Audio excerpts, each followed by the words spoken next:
The best place to hide the truth is in the pages of a book.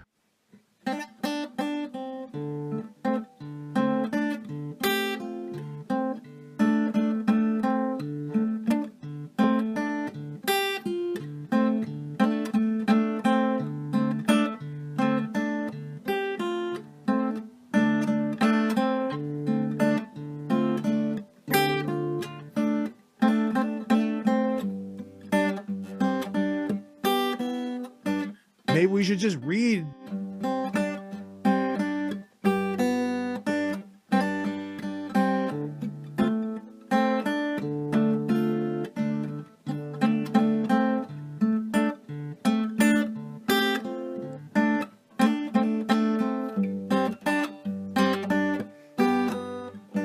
Maybe we should just read.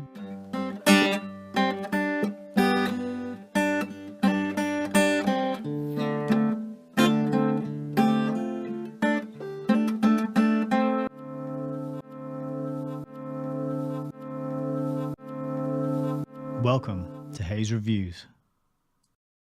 Yes, hello, good evening. This is Nick, creator of Hayes Reviews. Welcome back to another live stream. We're going to be continuing tonight with Zbigniew Brzezinski's book, Between Two Ages. This is part 7 of the series. We're less than 100 pages into the book. The book is 300 pages long, so we got quite a ways to go. But it's a fantastic book. It's very interesting. It's very academic. It's very prophetic. He wrote it in 1970, and it seems to describe the world we are living in here in 2025 with such an alarming degree of accuracy that you start to ask the question, was he forecasting and predicting the future, or did he just know what the plan was and he was revealing it through this language of warnings, which so many writers and authors of the past 100 years have done? It seems to be a tactic. They write these books and they warn us about what might happen, and then the warning just perfectly describes what happens. And so I start to wonder if this is the way the method is revealed, if this is the way we are programmed with the plan so that we are prepared mentally and psychologically, so that when it happens, we don't kick up much of a fight, we don't kick up much of a fuss, we just go along with it. So it's lovely to have you here tuning in live. We've got Sue Knight over on Odyssey, Turbs and R. Murray1 over on Rumble, Blake, Mindhack, Tammy, and Frank over on YouTube, and it is wonderful indeed to have you here. I don't have a massive preamble ramble prepared for you tonight, but I do have something that I want to talk about in a moment. Before I do, I will remind people, if you're watching on the replay, there'll be a pinned comment below the video, and that's going to have timestamps that you can use to jump ahead to the reading of the book. We're going to hopefully get through a chapter. I'm hoping we'll do about 15 pages tonight, but it's dense stuff and it triggers a lot of thoughts in me when I'm reading it, and I try to pick it apart. And I'm not a academically trained person. I'm not familiar with geopolitical strategic texts. I have really no background and no business analyzing or reading these books in the first place. But I know that they're important, and I know that they're priced out of most people's budget, and I want to know what's in them, because you hear a lot of things about what's written in these books, and you can't take people's word for it. In this day and age, there is so much spin and propaganda and mind control and controlled opposition, Pied Pipers, all these talking heads out there. They've got their agendas. We don't know where they're coming from, who's funding them, if they're authentic. If it's very hard to tell. And we're heading into the times where we don't even know if they're real. They could be AI generated. Some of the AI generated content now is so believable and realistic, it's hard to tell that it is computer generated. So my feeling is, let's go to the books. Let's crack them open and see what these people said in their own words and assess it ourselves. So that's what I try and do. But in the case of this book, it is pretty slow going. We're not making fast progress at all. Dars, how are you doing? Good to have you here. I'm going to get straight into tonight's preamble ramble with that said. So while I get into the preamble ramble, I'm just going to flash this thing up on the screen. And this is a petition, and it's doing the rounds at the moment. And I just thought I'd leave it on while I talk so you can watch these numbers increase. So this petition was shared with me sometime this morning, and I had a look at it, and there was 700,000 signatures on it, and I added my name to it for what it's worth, which is probably nothing. But the illustrious leader of the country, Mr. Keir Starmer, has been going around saying he wants everyone to have digital ID cards so that they can work. And this is causing a bit of a furore online, and this is a line in the sand a lot of people think has to be established. Do not accept digital ID. If you do, it's going to be more surveillance, more technocratic control over your life. And and people are mobilizing very quickly to organize marches in London. There's an event coming up next month. And then, of course, this petition was created by somebody called Maxim Sutcliffe, with a small s on his last name, which is kind of strange. It's an unusual name, but whatever. And it's got 1.2 million signatures now, and you can see the numbers sort of ticking up there. And I was thinking about this. Is this such a huge event? Is this something we really need to pay attention to? Is it something that we've got to be so alarmed by and stressed? And is this it? Is this the thing that we actually have to put our foot down and say no to? And I don't feel so enraged and spurred on by this whole thing, because we're already living in basically a surveillance system that's mediated by digital technology, and we've wandered into that voluntarily and accepted all of these gadgets and gizmos and devices, and most of us are all using digital money anyway. We've got a bank account, which is just a number on a screen, and for those of us who keep cash going, fantastic, but who prints the cash? Where does the cash come from? Who controls the currency? Who makes the money? Who decides the inflation level, right? Whether it's cash or the digital money, it's still controlled by the same sort of banking cabal. So I get it that cash is marginally better than the digital money because it's untraceable and it's unprogrammable, and you can operate with a certain bit of anonymity, and you can operate outside the system to a certain degree with cash, but you're still using the thing that has been created by the bad guys and forced upon you, even when you're using cash. So I suppose the point I'm trying to make is that the line in the sand should have been drawn a long time ago. And it wasn't for a lot of people. And so, okay, good, draw it now. But the mechanisms of control, the institutions that have been built and established around us that we've been born into are so old. They are rock solid. The idea of bringing them down by just refusing this one thing is kind of silly. It's a bit, to me, it's not silly, but it's a bit of a David and Goliath type thing, right? This is one thing to resist and try to push back on and raise awareness about. But they can push it through in any number of ways. And I'm sure they've got many plans to push it through. And not only can they push it through in many ways, it's already here in a lot of ways, right? What do you need to do anything in this day and age? Well, you need a phone number and you need an email address.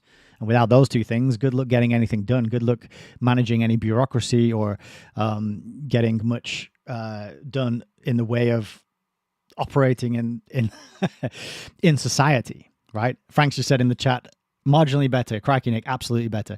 Okay, yeah, absolutely better, marginally better. It's definitely better, right? To the degree of which is fine. My point is that it's still controlled. It is still subject to a hyperinflationary scenario where it becomes totally worthless, like we've seen throughout history, people pushing around wheelbarrows full of cash to get a loaf of bread, right? It's still a manipulated system that is not ours, that does not serve us, and that is in existence to enslave us. This is just another step on that totalitarian progress towards a horrible, complete system of total control. But my point is that it's not the be all and end all, right? There's many other things that people can and should be doing. And if you're not finding ways to be in control of, say, your food supply, your water supply, if you are not building relationships with real people in the communities around where you live, finding out what skills are among you as a community, figuring out ways to trade and share and to look out for each other and to ease the burden when things start to heat up or get more expensive or get more dangerous, for example, then not having a digital ID isn't going to be that much of an advantage. I don't know. Maybe I'm just feeling a bit cynical and embittered and embattled by at this point. I'm not sure. It's tricky. It's tricky to know what to care about and what to focus on in this day and age because we're inundated with talking heads and topics and this hot thing and this new crisis and this event and this hot take and this revelation and this deconstruction and this debunking of this event. And it's tiring. It's like a hamster wheel that just goes on and on and on, and then you die of exhaustion and you wonder what you spent so much time caring about all that stuff for in the first place. But I think it's excellent that people are at least sharing this. The numbers going up, as you can see on the screen. So people are signing it, people are talking about it, people are caring about it. But hopefully that'll stall it a little bit. Let's see. Let's see how it pans out. Somebody in my group was reminding me that there was a petition not so long ago where millions of people signed demanding a general election because of they weren't happy with the way the last one went, and it was ignored. They talked about it in Parliament, the few MPs who bothered to show up, blah, blah, blah, say a few words, and then it gets ignored and things carry on as before. So we'll see. Who knows? Maybe something will happen. Maybe it won't. Frank's saying, thin edge of a wedge. If they get no resistance, there will be another wedge and another. There has to be a line in the sand at some point. They have enough identifiers as it is. If did not. I think you're still typing. I'll wait till you send the rest of that through. Good. I appreciate the comments, Frank. Definitely. Doris says, can you believe they're using the immigrants they flooded the country with as an excuse to shoehorn in the digital ID? Well, I was reading in a chat that they get it. The immigrants, they get a digital ID when they're here. And that's what I was thinking as well. It's sort of like, why don't you just make the non-legal people have this? Why does it have to be rolled out across the board to absolutely everybody? The people who already have jobs and have signed contracts and are being employed and paying their taxes, and there's no problem. Why are they being sort of hit over the head and made to sign up for this thing as well? So it is, of course, not for the reason they tell us it is. So there's certainly more to the story. Absolutely. Frank finished his comment. He said, if did not award more and better control, they would put so much of a huge effort into giving effect to it. Okay. I'm not sure I'm reading that correctly. But they are putting a lot of effort into it. But it's a long, age-old plan is my point. And they're not aiming it at us, me, you, Frank, Dars, LJ, Melissa, hello, good evening, Gary. We're not the subject. We're not the targets. It's the children. It's the young people. It's the youth who grow up with smartphones and iPads and think nothing of sitting there all the time with cameras pointed at their face, talking to strangers online, using a fingerprint to lock or to unlock the device, a face scan to unlock the device. That's who they're going for. So the effort's really, it's all good, us adults sitting around signing the petitions and whatnot, but are we approaching headmasters in schools to tell them to get these technologies out of our schools? Are we talking to local PTA groups, parents, teachers associations, these kind of things? It's that real world hearts and minds battle where things need to be fought, And so hopefully people are out there doing that. I'm not doing much of that at all at the moment, I must say. Melissa from Alan Watts CTTM says, we are always given collective punishment. Yeah, that's it. It's a tricky one. I don't have all the answers, but I think do what you can, where you can. And my honest to God gut feeling about things, which I don't like to say this, but I think the plans are going to be steamrolled on and carried out regardless of any amount of resistance, pushing and fighting back and complaining, right? We saw during lockdowns the numbers of people that turned up to the anti-lockdown marches, and they still went on for years and years. And they still rolled out the experimental injections, and they gave multiple doses to plenty of people all over the place. And the fallout of that is still occurring. Nobody's been brought to justice. Nothing's happened that has shown me that justice is being served at all. It seems to me a lot of these plans and programs, yes, we're aware of them, and we can talk about them in our little sort of echo chambers and cocoons of like-mindedness that we have established around ourselves online. But is the Gen Pop hearing about this and talking about it and getting on board? So I don't know. Maybe that's a maybe that's a gloomy, cynical message to open up the broadcast with tonight. I apologize. I'm not a cynical, gloomy, negative, pessimistic kind of person. I'm a very happy, optimistic, kind of person, despite knowing all this stuff. And that's a strange position to be in. But I do think, I think on the collective level, there's not much we can influence or do, but on the individual level, there's a whole load of stuff we can do.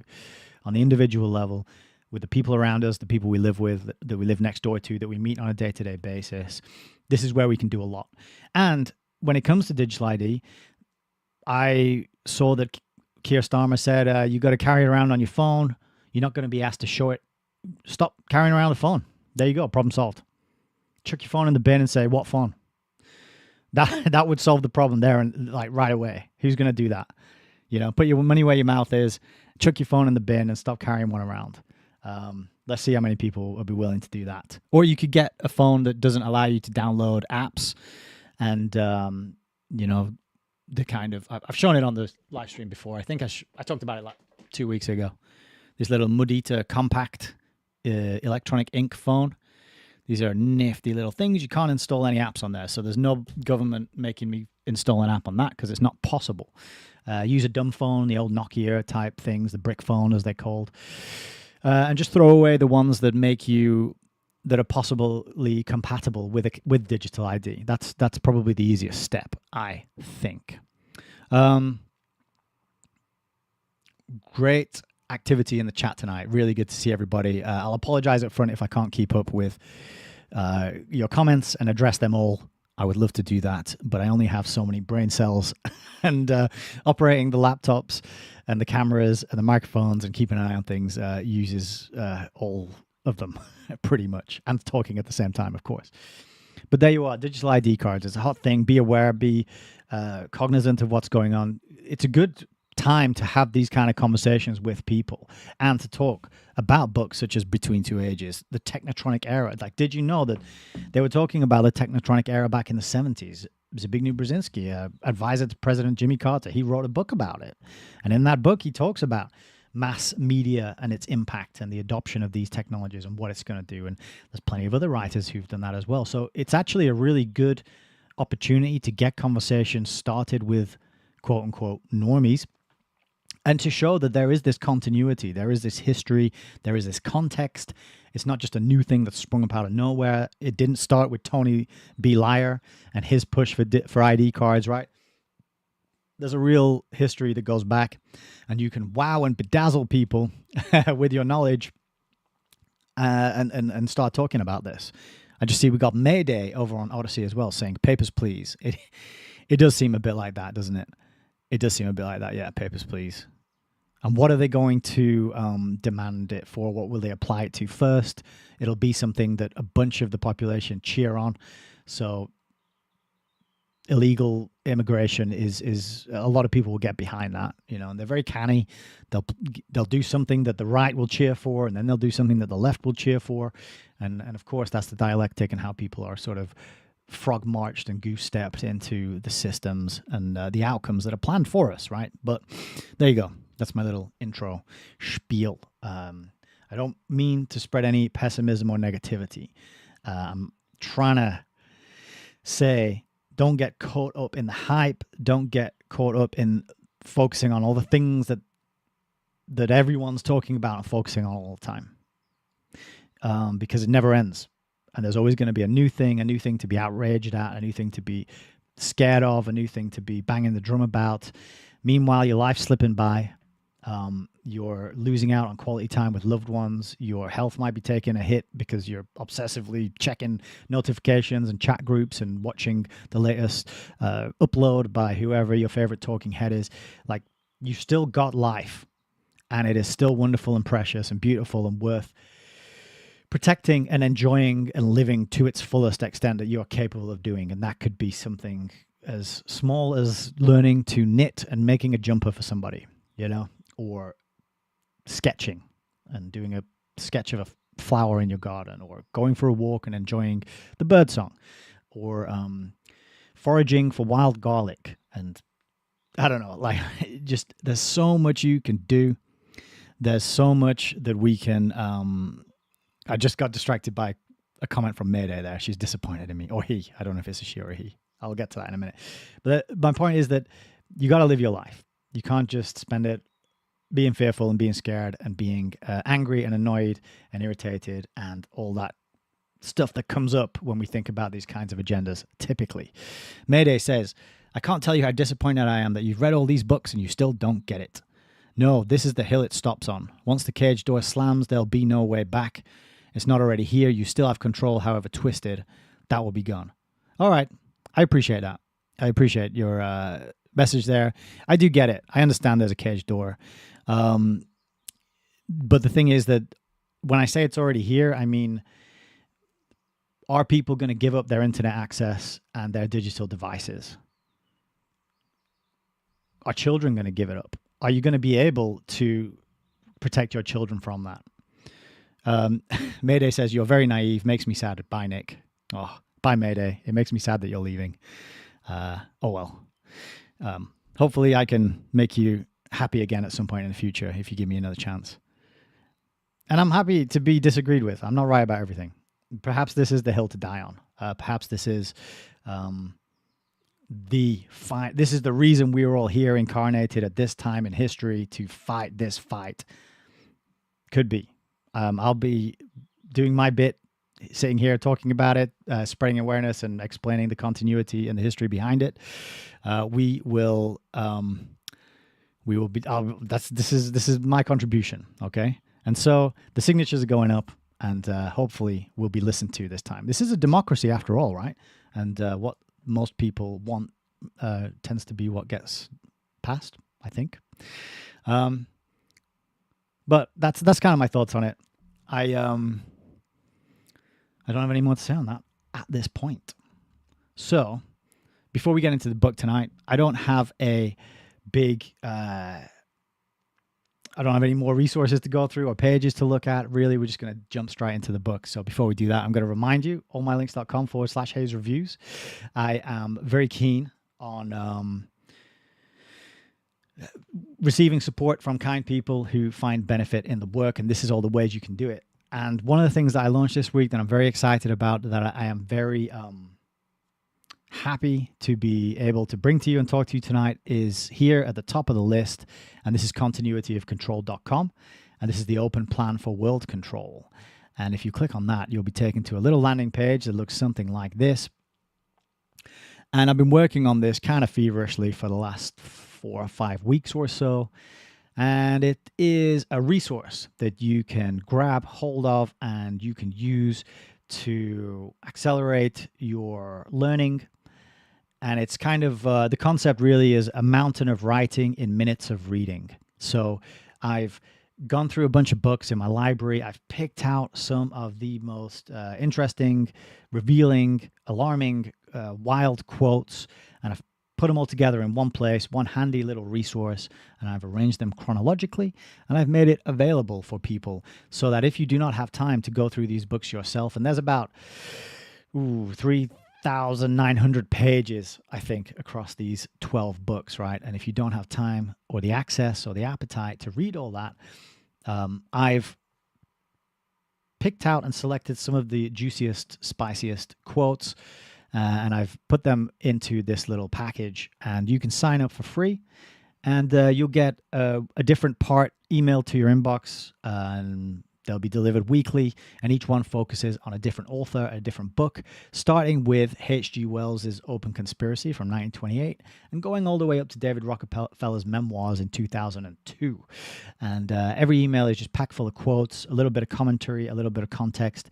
And as I was working on this, I was really enjoying some of the connections and links that I was finding between the authors, their lives, their biographical details, and things that I didn't know before. I dug up surprising things.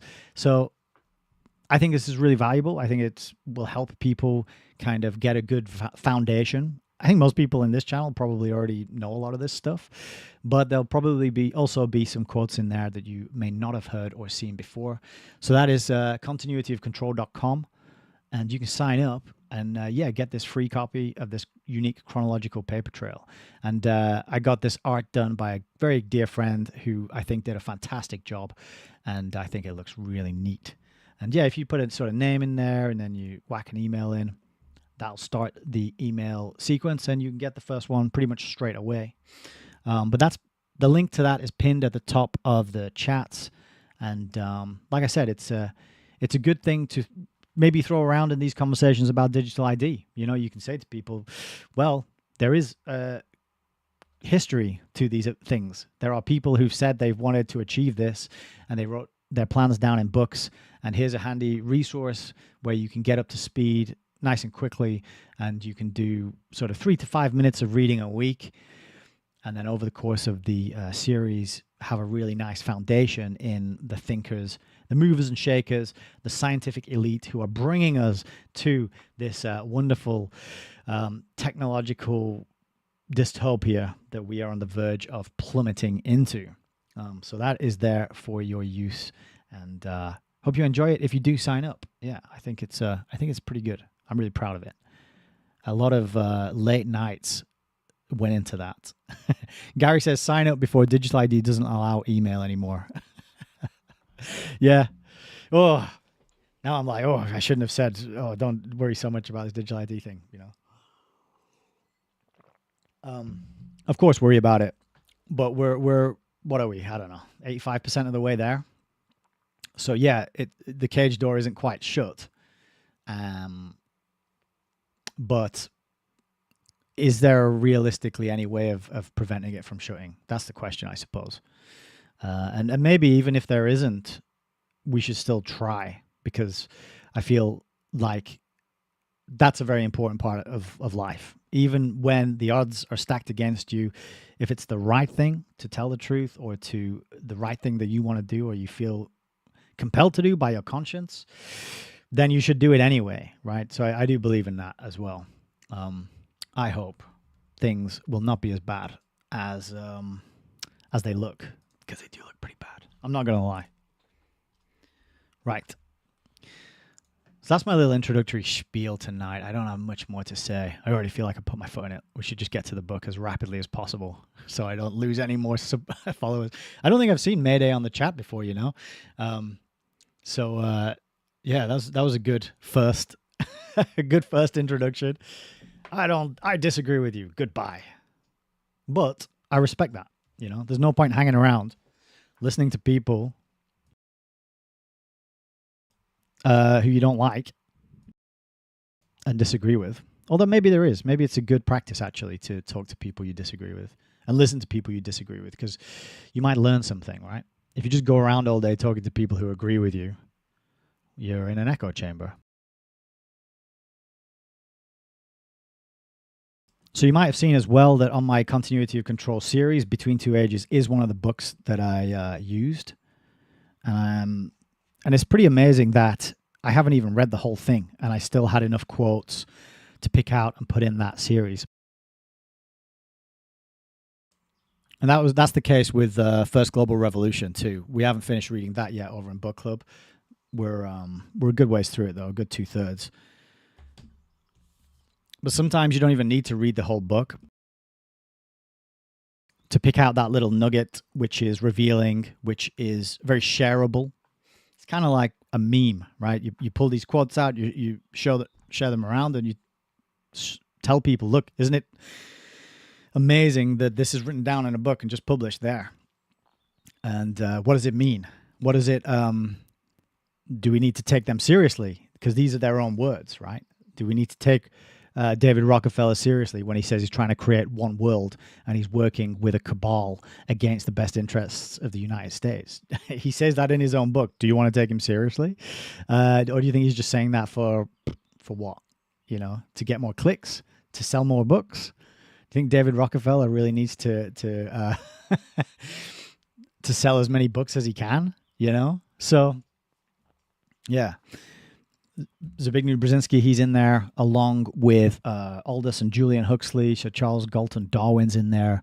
H.G. Wells, I already mentioned. Carol Quigley, the two bits. I did 2 sections on Carol Quigley, and it's pretty great how it ties all together. So continuityofcontrol.com. If you feel like you can benefit from a little resource such as that, then give it a go. And then at the end of the whole series, you get a download where you can have a look. It's a PDF, so you can have all the quotes and pictures of the page with the page numbers on, so you know that they're real quotes. I'm not just making these things up. And because I wouldn't do that, right? I'm as amazed at the things that I'm reading in these books as anyone else. So get the word out there, spread it around, and let people know. Awesome. So we're continuing with Zbigniew Brzezinski's book Between Two Ages. We're going to be doing part 3, not part 3. It's part 2 of the book, but it's chapter 3 of part 2. It's called Histrionics as History in Transition. The section we read 2 weeks ago was all about the crisis in Christianity and Marxism, and how these things had sort of failed and weren't really working, and it was leading to problems that had to be addressed with, well, he didn't really get into the solutions yet. He was just pointing out why these things are sort of on the decline. And it was quite an interesting chapter. He mentioned relativism quite a lot, and moral relativity, and how a variety of truths is essential for freedom to exist. And we have to realize that everybody thinks differently, and everyone has their own truth, and you have to respect other people's personal lived truth. And there is no objective truth. There's just this sort of subjective experience, which we all need to accept. And if we chuck a bunch of people together in a city, then this will lead to an improvement in our ability to accept that everybody's different, and that we can by this exposure to all these differences, this is multiculturalism basically, we'll have a perfect and better society, and things will just magically work themselves out. People will not disagree or fight or come to blows or clash because of their different values and belief systems. No, that won't happen. They'll all just magically learn to get along with each other, as long as the electricity stays on and the food keeps being available and affordable, and there's jobs and the buses keep running and all that other stuff, right? But that's kind of what he was talking about. And he did the classic thing as well of saying that Marxism and the writings and the thinking of Marx are very distinct from what was done in the name of Marxism, and his ideas were fundamentally sound and good, but they were just misused, and it was a real tragedy what happened with communism, right? So he did that classic thing again, which is always good. It's a bit of an apologist type of angle to take. And so tonight we're continuing with histrionics as history in transition. I'm not sure what to really expect. I don't know where he's kind of going. So we're just going to dive into it, start reading, and I'm going to add some comments and some observations as we go along. I'm going to grab my pencil as well. So this is histrionics as history in transition. Starting off with a quote. "We reject the world. We are no longer even traitors, since this would imply an affinity with what we are betraying. We are the Viet Cong of thought. The philosophy of tomorrow will be terrorist, not a philosophy of terrorism, but a terrorist philosophy allied with an active policy of terrorism." These words of a young Sorbonne philosopher? I'm not sure what that means. This bit here. Sorbonne philosopher convey the degree to which emotion has come to substitute for reason as a result of the reaction to what many feel has been the failure of rationalism in action. The rejection of the world is in essence the rejection of prevailing modes of thought and the substitution of ecstasy and action in the service of an abstract concept of revolution. Yesterday's escape from freedom has its equivalent in today's escape from reason. So the section coming up is escape. Escape from reason. In its extreme form, this mood, dramatized by the student riots in California, at Columbia University, throughout France, in West Berlin, in London, Rome, Belgrade, Warsaw, Tokyo, and much more lethally at the University of Mexico, where scores of students were killed in the fall of 1968, to say nothing of the many less publicized imitations elsewhere, has elevated action for action's sake into a moral principle. So again, just as I mentioned before, it feels like it could have been written very recently, because this mobilizing of students and young people who were very idealistic and getting them out on the streets to protest, to this is often a strategy of pushing through change. And again, it's sort of part of the dialectic. The leaders are provided, the signs and the placards and the slogans are all cooked up in some think tank somewhere. And then the young people are indoctrinated with a certain worldview and whipped up into an emotional frenzy and not taught to use logic and any sort of truth-finding methodology, such as the trivium, to assess things. They're just told, there's this horrible thing happening and you need to get out onto the streets and protest and do something about it. And it was happening back in the 60s. It's happening today with the climate change nonsense. And it's a strategy. It's known that this works. It is a formula that you can apply. And this is partly why I think young people need to go to school, be away from their parents, be away from their family. This is why they need to go to university, not only to get them into debt, so they're paying that off for the rest of their life, but then also to just put another layer of indoctrination and programming in them, separate them from their parents, separate them from their community that they grew up in. I think that's a big part of sending young people off to university these days, because people tend to go to university in other cities that they don't live near, and they go to places that they haven't been before. So you end up with all these young adults being detached from the place they grew up, and they don't care about the place they grew up so much anymore. They're not identified with it. It's not an important part to them in a lot of cases. It breaks those connections down and sort of destabilizes communities in that way. So that's what he's not talking about this as a strategy, but he's sort of reminding us that it's the same sorts of playbooks and the same sort of methodologies that are used over and over again throughout the decades to push through these changes and to advance the agenda.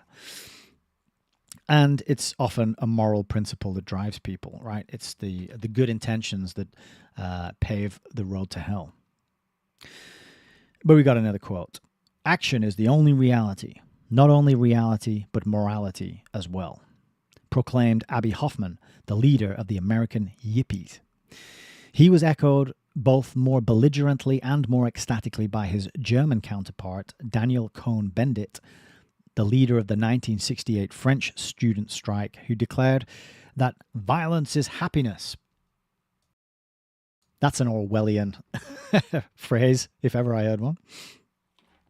As two observers sympathetic to the new radical movements explained it, the contemporary rebels, quote, think that the ivory-towered men of ideas have cheated them, lied to them, and that action and spontaneous experience will show them the truth. From this attitude is derived the view that reason by itself is suspect, that it must be buttressed by emotion, and that if a choice has to be made, emotion is a better guide than reason. Seeing in the world around them both hypocrisy and the failure of reason, with reason in the service of evil, which either makes it a slave of ideology or employs it as a scientific tool to improve war-making efficiency, even moderate dissenters condemn contemporary liberals for their lack of passion.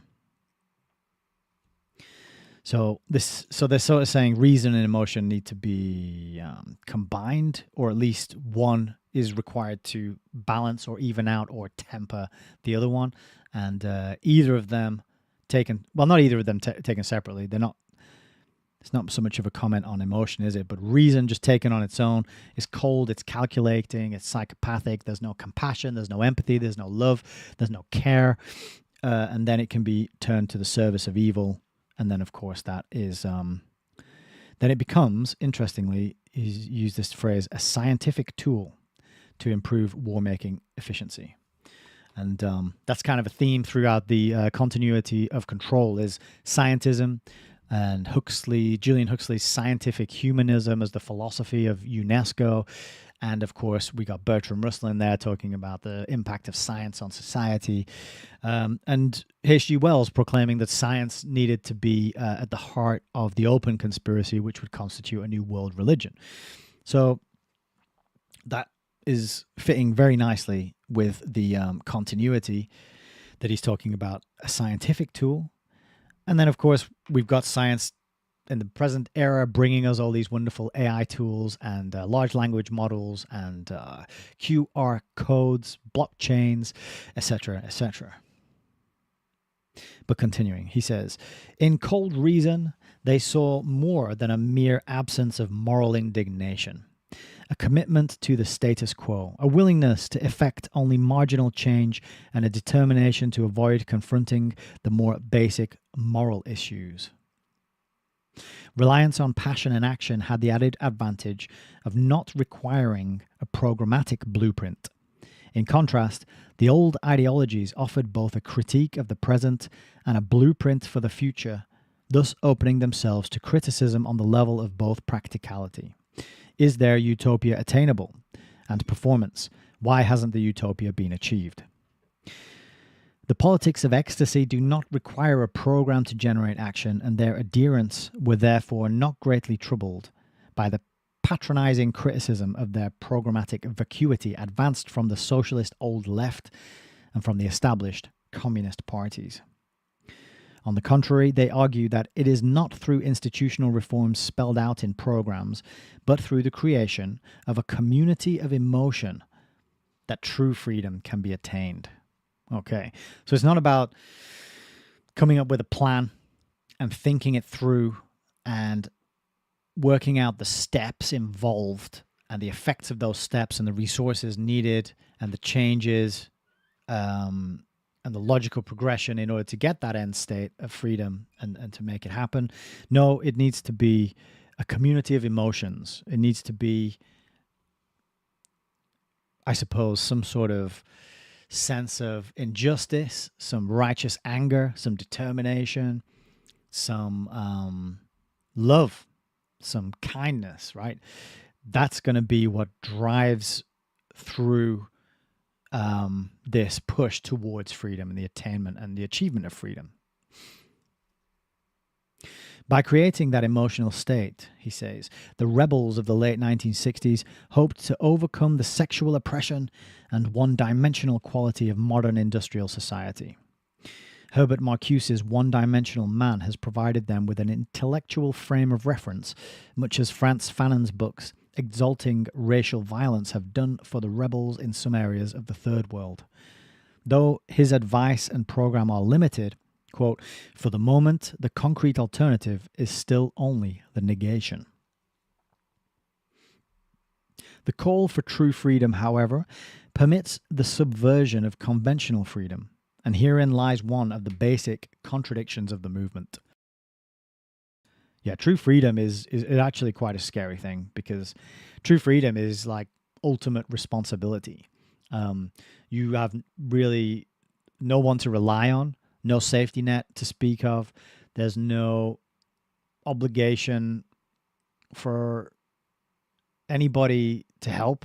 It's a lot of making it happen for yourself and being self-sufficient. And we've all been sort of domesticated to the point of not knowing how to do that. Most of us know how to build a shelter or forage or start a fire or survive in the wild. And it's these kind of skills that would be needed for true freedom to be achieved. Instead, we're dependent upon the systems that we've been born into, financial, economic, cultural, the technologies, the electricity, the central heating, the cars, the internet now, the social media, etc., etc. So true freedom is really something that is very, very far away from anything we can even comprehend, I think, really. We're so domesticated and dependent at this point, just like they said they were going to do in the Charles Gall Darwin and Aldous Huxley's Brave New World Revisited. But continuing, he says, Leopold Labeds perceptively noted the striking resemblance between the romantic anarchism of the contemporary student revolution and the views of Max Stirner, who asserted in 1845 that a people cannot be free otherwise than at the individual's expense. Thus, the rebellion against the oppressive freedom of the West can entail both limitation on the freedom of those who do not share the ideals of true freedom and relative indifference to the suppression of freedom in the East. Okay, so this is one of the, so it's kind of like a paradox. We're doing this for freedom, and if you are not involved, if you're not signed up to our program and what we think of freedom and what we're trying to achieve, then we're going to have to, I don't know, have you arrested or leave you out, or just shout you down or ignore you. Or so this is part of the problem with relativism and everyone having their own different, unique, special worldview and concoction of beliefs and cultural practices. It's incompatible. Most people are incompatible with each other, and so organizing a kind of movement to get something done is nigh on impossible. And then, of course, you have, and you can see this in all the sort of movements and freedom groups online. They end up bickering and fighting, and this is the thing we all need to be focusing on. Like, no, it's this thing over here that we all need to be focusing on. And it just happens again and again and again that these groups get derailed, they get infiltrated, people start arguing about tiny little minor points that are really irrelevant in the big picture. And it's very hard to just unite people and organize them and get them focused on achieving something and getting it done, right? And this is just the sort of divide and conquer tactics at play, and working perfectly because the methodology itself has been perfected. There's an interesting quote, though, about how people can't be free unless they do it at the individual's expense. But let's continue. Moreover, the right to speak or write freely can be denied, and its exercise disrupted by violence, since that violence is motivated by an emotional commitment to freedom and is designed to assert it. The definition of freedom is thus derived from a subjective inner conviction that one is right, and not from the external pattern of relations guaranteeing choice and protection to the individual, whatever his views. That makes a lot of sense to me, actually. You know, you've got an internal compass, which is what guides your compassion, and you've got a conscience, and you have an internal sense of what is right and wrong. And this is something that needs to be listened to, and isn't in a lot of people. It gets atrophied because we don't use it, because instead we look to mummy and daddy or the teacher to tell us what's right and wrong. What are the rules? What are the laws, for example? What are the expectations? What's the corporate policy that I have to adhere to?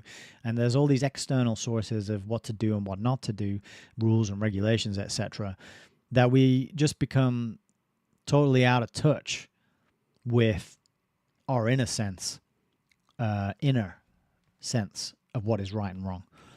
And so he's saying here that freedom really comes from that inner conviction of what's right, and not from the externally enforced list of do's and don'ts that come from, you know, all the various sources of authority in our lives. And then the second part of that, the protection awarded to the individual, whatever his views. This is very interesting things to think about, actually, because the laws supposedly are there to protect everybody, even if you have horrific views that are very distasteful or whatever, sexist, misogynistic, racist. You're still protected theoretically by the law of, let's say, of a nation state. And so that's kind of his argument here, is kind of, oh, well, there's going to be some real scummy, horrible individuals out there. Because, you know, if you want to respect individuality, you have to respect that some people are going to be scummy, horrible people and have really atrocious, nasty beliefs and opinions about people, and that you would find distasteful and very upsetting even. But if you believe in individuality and individual freedom, then they got to be protected as well, right? It's that freedom of speech discussion about do you have like ultimate, can anybody say anything in any circumstance? Is that the freedom of speech you want to have? Or is it sort of like mostly freedom of speech with a few things that we don't say and don't do, you know? So it's really interesting stuff to think about and chew on. It's that the one versus the many, isn't it? I think that's the way it's phrased in philosophy, is this problem of the one versus the many. And does the collective have some sort of rights that the individual is subordinate to, or is it vice versa? And how do you manage that relationship between the individual person and the collective that they are in and among and embedded in and belong to? But continuing, he says, the intellectual, though not the social, seriousness of this phenomenon was further diluted by a certain artificiality on the level of political expression. Though every genuine revolution inescapably partakes of the past, it acquires its own distinctive character, style, and rhetoric precisely because it is a revolution, a sharp break with the past. The Paris Commune differed in these respects from the French Revolution, and the Commune in turn was not reproduced by the Bolshevik Revolution. Yet in recent years, a great deal of the student rhetoric, symbolism, and personal behavior has taken the self-conscious form of a histrionic happening designed as a historical reenactment. So it sounds like he's saying that the contemporary events that contemporary to his writing of this book in the 60s, he's noticing that thread that goes through the Paris Commune, the French Revolution, the Bolshevik Revolution, up to these student revolutions in the 60s. He says there's a thread there, but it's a sort of a self-conscious reenactment. It's like the people copying what the people before them did. And I would argue that it's not that. It's actually a technology, a formula of population management that is being rolled out, again, multiple times through history at different eras, at different times, by the social engineers and the world's controllers who do that.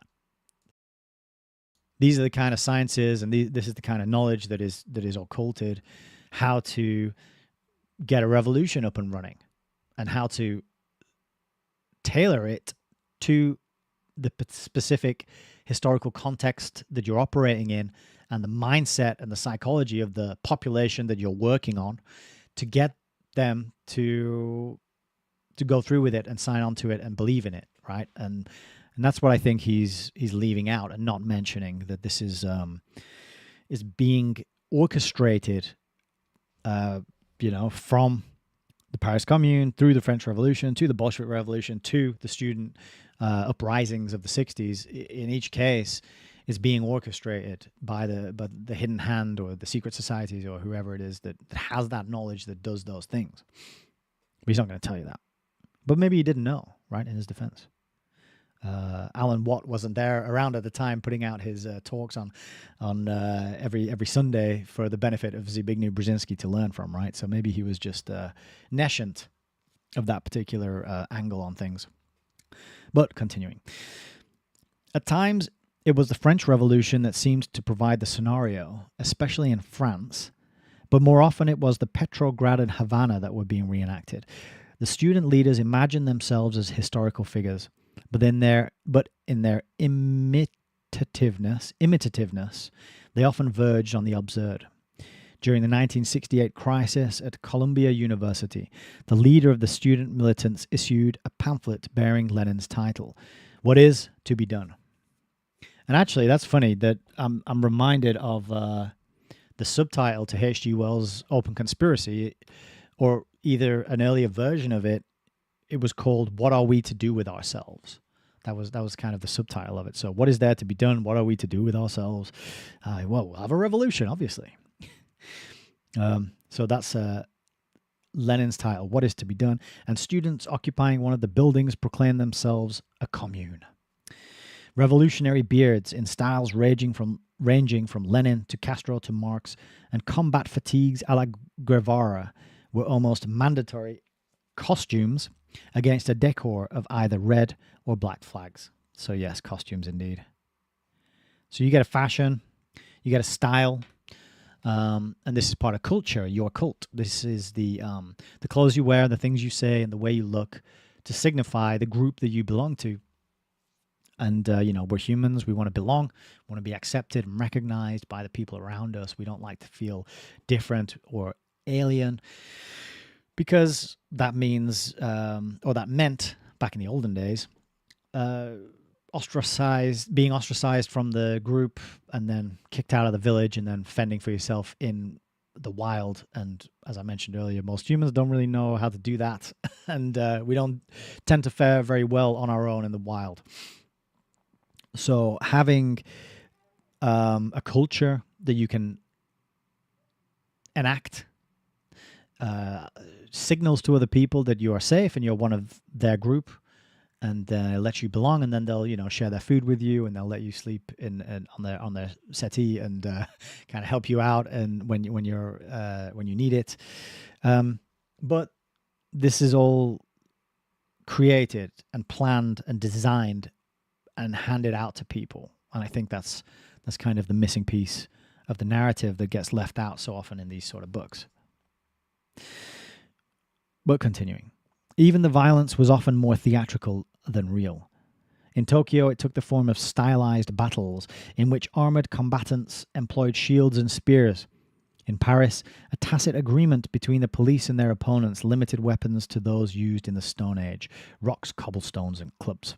Only in Mexico was violence genuine in the sense that all available means were employed, as is true in real revolutions. Yeah, so this is an interesting idea about the real revolution. And in a real revolution, like, the gloves are off. It's a sort of war in a way. But they know that to avoid this happening, you want to provide some fake revolutions and some sort of like revolutions that feel like revolutions. And people go there and they march and they stamp their feet and they scream and they bang their drums and they, feel like they've done something. But then they go back home and carry on living their lives, paying their taxes, drinking the tap water, and nothing's really changed, except they've had their energy sort of kind of like a lightning rod. They've had their energy sort of channeled into something and then driven into the ground, and then nothing comes of it. And I think that's what a lot of these movements end up doing. They get drummed up and planned and orchestrated, and then they get steered off into nothingness, and nothing ever happens. And that's what I think we got to be very careful of when we're getting activated and we're getting involved. It's like, think very carefully about where you're putting your precious energy, because you have limited number of seconds, minutes, and hours in this place. We had a death in the family recently. That's why I didn't live stream last Friday. So it's on the tip of my mind to be thinking about these things. What is at stake? It's a really high stakes situation we're in, but that's life. Like, nobody gets out alive. It is a life or death situation for everyone all the time. And so are you disempowering the beast by not putting your energy into it, or are you feeding it by energizing it with your time and your louche, your anger, your fear, your outrage, and that sort of thing? It's a very hard, nuanced thing to define and distinguish, but it's worth reflecting on and asking that, because these kind of, they know what the pushback's going to be. They've got so much data on every single one of us at this point that they know they probably know how many people are going to sign a petition and how many people are going to show up at the march in London on whatever date. And they know exactly how many cash machines there are and where there are and how many people are using them. And they've probably got plans to shut them down, right? The banks are closing all over the place. Cash machines are closing all over the place. I mean, the data and the planning is so unimaginably total and complete, I think, in my humble opinion. I don't know for sure, but just trying to think of all the data they've gotten us through the use of our phones and our laptops these last 20, 30 years is staggering.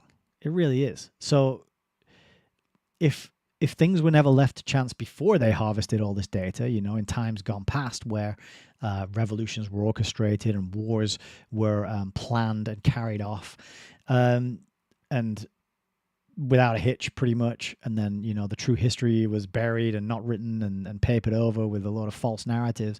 If they were doing that back before the AI analyzed data, crazy amounts of data that they have on all of us, like, imagine what their planning is like now, and the contingencies and the backups. It boggles the mind to think about it. And again, I'm not trying to be pessimistic and negative. I'm just trying to be realistic and say this is what I think. This is the situation we're in. So, act accordingly. That's all I'm trying to say. But just interesting that he talks about real revolutions. It implies there are fake, false, phony revolutions as well. We've got a couple of footnotes here. I haven't been diving into the footnotes, so apologies if you are sitting there going, hey, why is Nick not reading the footnotes? There's big ones on that previous page. But anyway, we'll read these ones about revolutions. So there's one here about France. He says, in all of France, despite the apparent temporary collapse of authority in May 1968, only one person died, and somewhat accidentally at that. And then there's another footnote about that came after this real revolutions bit. He says, but though the style and the format of the student rebellion was contrived, and its aspirations almost deliberately unattainable, one of the most popular slogans of the May 1968 outbreak in Paris was, be realists, demand the impossible. At least its youthfulness was authentic. Right, at least it was young people involved in it. The same cannot be said of the middle-aged admirers of the militants, who, though most often physically passive, outdid themselves in their efforts to drink again at the fountain of youth by vicarious identification with youth's exuberance. Verbal excess was most often the means used to attain this identification. Thus, one American scholar accused those critical of the abuses perpetrated by some militants of literally waging, quote, a war against the young, which he compared to the war in Vietnam. He called for a cultural revolution in America. Cases of middle-aged exuberance were not isolated phenomena. As Labed's put it, quote, there can be little doubt that in many cases, les parents terribles are worse than les enfants terribles. And excuse me, my French accent. I just see French words written down and I just have a crack at it. I have no idea how French is supposed to sound, really. Some of them have moved from revolt against poverty amidst plenty in their 30s to a revolt against affluent society in their 60s. At the time as they themselves moved from poverty to affluence to practice alienation at $50,000 a year.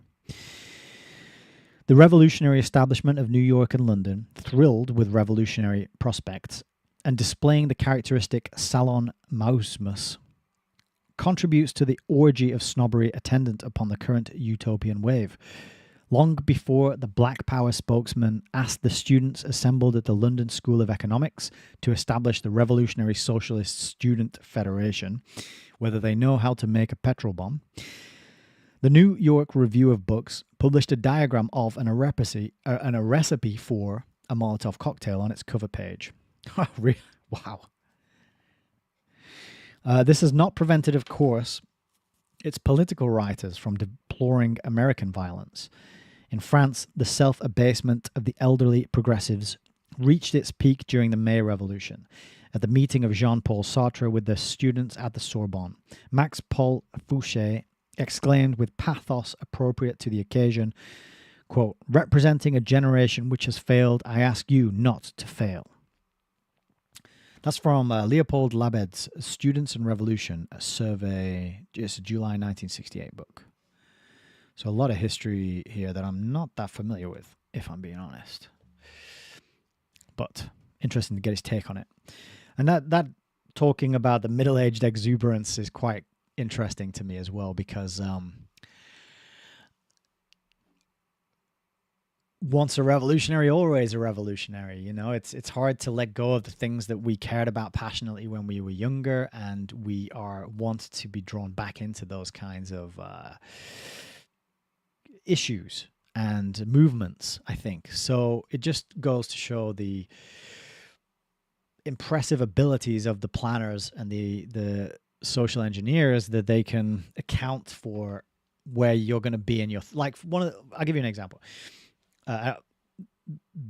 I'm almost 40, and what I've noticed over the last year or two is loads and loads of bands that I used to be into having a sort of 20-year reboot and releasing new music or re-releasing old albums or getting back together. And I feel like it's this deliberate Tavistockian push to aimed at my generation to get us nostalgic for those times where we were teenagers and going to gigs and getting sweaty, and there was no smartphones, and we would, you know, like those times. By getting those groups back together and pushing that music back out there, and of course they're selling tickets and they're on tour again, and but I just noticed it was a bunch of different bands all doing it at once. It wasn't just, you know, the odd band here and the odd band there. It seemed to be more coordinated than that, and there seemed to be more bands doing it that made it look like it was deliberate.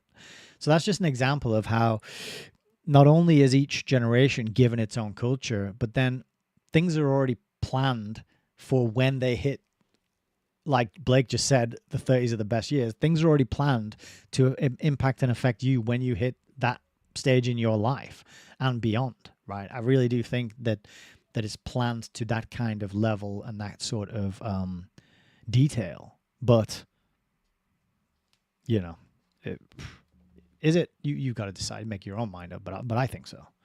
Like, for example, fashion is another one, because you just see the same fashions come back and round and round. It's like literally like a merry-go-round, because there's only so many things you can do with your clothes. Short, long, materials that are available, the styles, you know, before it gets ridiculous. And there's only so many like alterations and combinations of things that you can do before, because there's certain things that people will never start wearing. You know, you see these ridiculous outfits on the catwalks, and people are never going to wear those in their day-to-day lives, right? But you can bring back baggy jean shorts. That's one thing that's come back recently, and and apparently this is a look from the 90s. And it's like, oh, these things were out in the 90s, and then they disappeared, and they weren't cool anymore, and now they're back, sort of 30 years later. And so fashion's a good example. They do it with fashion. Music, they do it with music. They release music that sounds like music that was 40, 50 years old.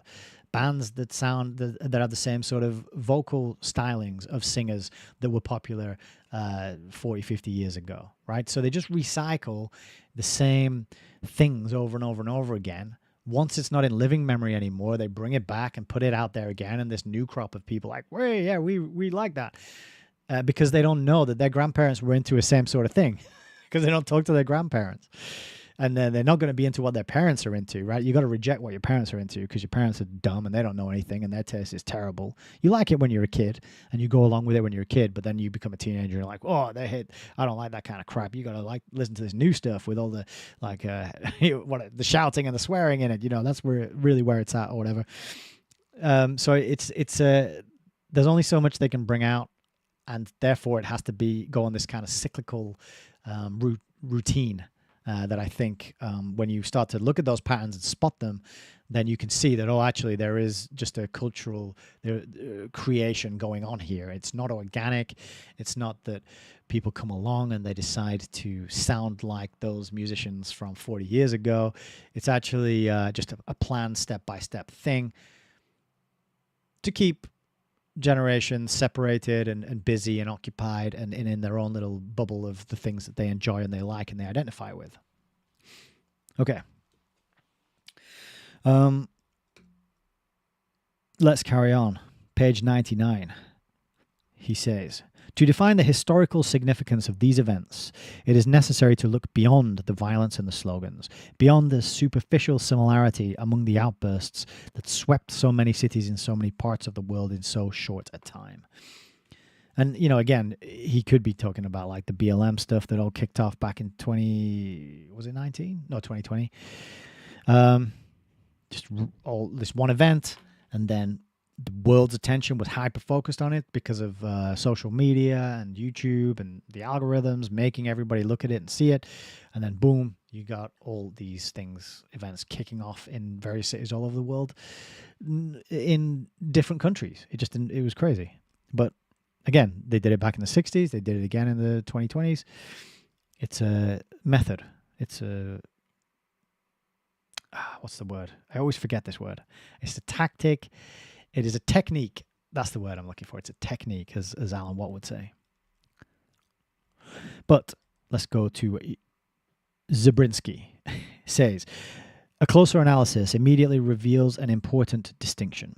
Some aspects of the manifestations were clearly political in character and purpose.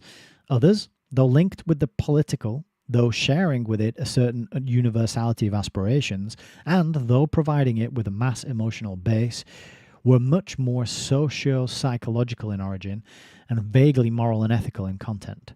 Linked together, each tended to obscure the specific character of the other. Next section is the political dimension. The distinction between the two is important to an understanding of what was involved and of what it portends. The political manifestations are in some respects easier to dissect and analyze. Broadly speaking, they fell into two categories. In the West, and particularly in the United States, the politically motivated militants drew on both the ideological legacy of the old left's attack against capitalist society and on the more recent sense of outrage about the war in Vietnam. As the quote, imperialist and, quote, capitalist society par excellence, the United States provided the major target. The war served as a catalyst for So I'll just mention as well that I didn't realize this, but when I was preparing the Continuity of Control, in Tragedy and Hope by Carroll Quigley, he talks about the book Foundations, Their Power and Influence by Renee Wormser, which we're going to read on the channel after this book. Okay. And in that book, it explains how these foundations, these philanthropic foundations in America were investigated, and it was discovered that their mandate was to merge the system, the system of the West with the Soviet system. And I think it was the Ford Foundation that came out and said that that's what they've been working towards and that's what they were trying to do. So part of making that happen is to whip up a lot of student angst and student anger at the system that they're in, right? Because if you're in the Western world, I mean, if you're in the Soviet system, a lot of them were like, we want to get out of here and go to the West. It's going to be way better over there in capitalism, and a lot of people made that journey, and people still defend the West and the capitalism of the West, quote unquote capitalism of the West. But if you want to merge the two systems, to create that third way, you have to break both down, and you have to get people in each camp supporting and caring about and preferring the other system. So you had like people living under communism. They were having American media, they were having their living rooms invaded, to use Brzezinski's term, with American media through the television sets, and they were going, well, life looks way better over there. I want to go over there and get out of here. And then and then at the same time, you got the likes of the Fabian Society going around spreading their socialism, which they admitted was basically just a stepping stone towards communism. It's the transitionary phase between capitalism and communism is socialism. And they're going around speaking at university campuses, whipping up all this frenzy, being like, look at this capitalist system we're in. Isn't it terrible? Look at the inequality and the exploitation, and we need more socialism. And so it's that double pincer attack in both places at the same time. And the idea that it was just organic, I mean, Zbigniew's here, I'm calling him Zbigniew. He's kind of not acknowledging that. Again, maybe he didn't know, but he's not acknowledging that. He's painting more of it was an organic movement. It was spontaneous. It was motivated by ideas and ideals and politics and morals and that sort of stuff. When I don't think it was. He says, the war served as a catalyst for emotions, as the basis for international unity among the young militants, as a bond between the old leftists and the new, and as a link between the politically minded and the ethically concerned. There's a footnote here which we will go into. It says, the war, this is the Vietnam War, thus served the same function as the earlier campaigns against nuclear bombs in allowing for the expression of essentially moral concerns by the adoption of an anti-United States political posture. Frank Parkin, in his Middle-Class Radicalism, the Social Basis of the British Campaign for Nuclear Disarmament, catchy title, shows how the British CND mobilized middle-class support, drawn from among those with a tradition of moral concern, into a campaign against quote-unquote evil. And Bertrand Russell was part of that, wasn't he? He was part of the nuclear disarmament movement in England, in Britain. The campaign relied heavily on small, symbolic gestures, such as eccentric dress, beards, and other forms of distinctive behavior. Again, yeah, like the small symbolic gestures. They're given out to make you feel like you're doing something. There's various movements for charities where they'll get you to grow a mustache or shave your hair off or dunk a bucket of ice water over your head. And this is done to give people this false sense of them actually doing something meaningful or that matters, or that it gives them a sense that they're part of a movement and that they're good people. And I'm a good person because I made a video of pouring ice water over my head and put it on social media, or I grew a mustache for a month. I'm a good person, And it's this. It's performative in a lot of cases. It's not sort of a true, genuine charity or a true, genuine compassion and care for other human beings. Right? A lot of the time, while people might think that's what it is actually just a sort of shallow, performative ritual behavior that is given and acted out instead of something really authentic and true and real. So I quite small symbolic gestures. I think is a good way to put it. You're not actually making a difference. You're just being manipulated, and there's another word I'm reaching for as well. You're being sort of rendered harmless in a sense, because where your energy could be being used to actually do something real, you're just doing this performative, symbolic ritual, and nothing's changing, and the evil people are still carrying out and doing evil stuff, right? So, continuing. Those motivated by strictly political concerns appear to have been a relatively small minority of the restless youth, but they provided influential leadership. It was the politically minded who resuscitated the anarchist critique of organized society, who revived the Trotskyite slogan of the permanent revolution, and it was they who defined the more specifically political objectives, such as the call for immediate United States withdrawal from Vietnam. As the movement gained momentum and broadened its appeal, the political objectives, perhaps responding to the less clearly defined ethical and psychological needs of the following, were widened and became both vaguer and more demanding. It was no longer a matter of ending a particular governmental policy or of effecting a specific reform. The underlying system, capitalist in character and hence fundamentally irredeemable, had to be undone before true reforms could be achieved. Yeah, so you've got to undermine and undo the current system, right? Because they've got a third system they want to bring in. Taro Galaxy's here. Taro Galaxy just said, sound's gone weird. Rumble 2, yeah, sound gone weird. Well, anyone else getting problems glitchy? It's not me. Interesting. Okay, let's have a look. I'm not getting any error messages on my side, and I've not done anything differently. But yeah, it does look like the broadcast is frozen. Wow.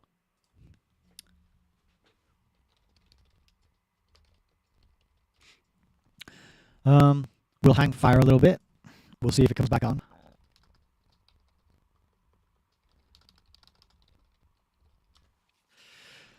I'm not getting any errors on my side. The recording's still going though, so I can upload the recording afterwards. Maybe I'll cut this bit out of me just typing messages and well, this is so frustrating. It's gone weird on all these channels, has it? Yeah, I can't even get it to play on it seems to be playing on nice. Yeah, it's not playing at all on Rumble for me. Interesting. Encoding overloaded. Okay.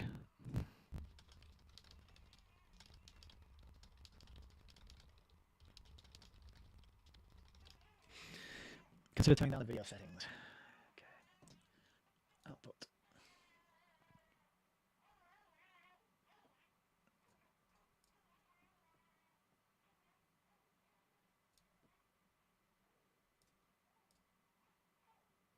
Okay, I'm going to try this.